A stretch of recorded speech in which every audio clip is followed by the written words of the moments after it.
वाह रावण वाह। भगवान शिव के त्रिशूल की भांति प्रचंड वायुपुत्र हनुमान की मुष्टिका का प्रहार तुमने सहन कर लिया। तुम परम शक्तिशाली हो, परंतु कितने दुख की बात है कि ऐसी शक्ति का प्रयोग तुमने अधर्म के कार्यों में किया और इस दुर्दशा को पहुंच गए। दुर्दशा? किसकी दुर्दशा? हमारी या तुम्हारी? तुम्हारी रावण, तुम्हारी।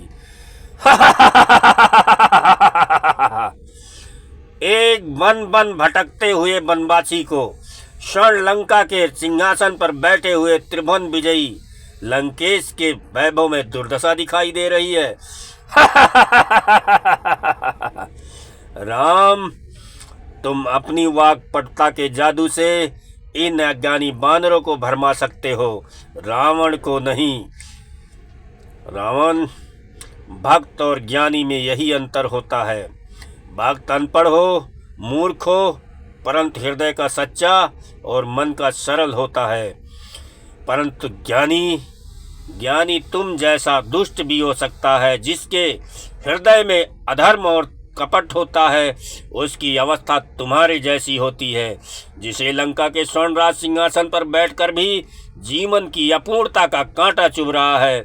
इस समय तुम्हारे जीवन में चिंता, अशांति और तड़प के सिवा कुछ नहीं बचा है। तेरे जैसे हर दुराचारी को एक समय आभास हो जाता है कि उसका अंत समय आ गया है, और तब वह एक घायल सर्प की भांति सुरक्षा की बेल ढूंढता फिरता है, परंतु उसे कहीं सुरक्षा नहीं मिलती। वही अवस्था इस समय तुम्हारी है। तुम्हारा अंत आ चुका है। तुम्हारे पाप कर्मों के विष ने तुम्हारे मन की शांति को जला दिया है, और तुम उस अशांति की तड़प, पाप के विषैले कांटों की चुभन को छुपाने के लिए ऊंची आवाज में बड़ी बड़ी डींगे मार रहे हो, जिन्हें तुम्हारा अपना मन भी नहीं मानता। रावण, इसी अवस्था का नाम दुर्दशा है। राम, मैंने सुना था कि रघुवंशी बड़े वीर होते हैं, परंतु तुम्हें देखकर वह भी धारणा दूर हो गई। तुम तो किसी राजा के दरबार में विदानी सुनाने वाले भांड और पंडितों की भांति कोई उपदेशक लगते हो। अरे, जो वीर होते हैं वह धनुष बाण से बात करते हैं,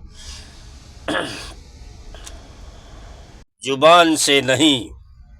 और ये कंधों पर जो धनुष बाण रखा हुआ है, यह कोई शोभा की वस्तु नहीं है।